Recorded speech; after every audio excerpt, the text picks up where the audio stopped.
Indian Air Force aircraft faced significant cyberattacks in Myanmar's airspace during humanitarian mission under Operation Brahma. Air Force C-130J Super Hercules aircraft encountered GPS spoofing attack, in which false signals mislead navigation systems by altering real-time coordinates. European defense firm Stark unveiled one-way effector, vertical drone with 100-kilometer range and advanced AI-powered targeting. The drone is specifically designed to counter electronic warfare threats while allowing operators to recall the system in flight to minimize collateral damage.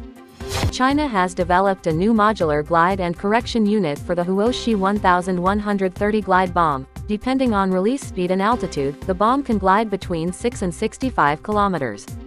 Ukrainian President Volodymyr Zelensky told in an interview that Ukraine is ready to purchase 10 Patriot air defense systems from United States using its own funds to protect major cities from Russian missile strikes.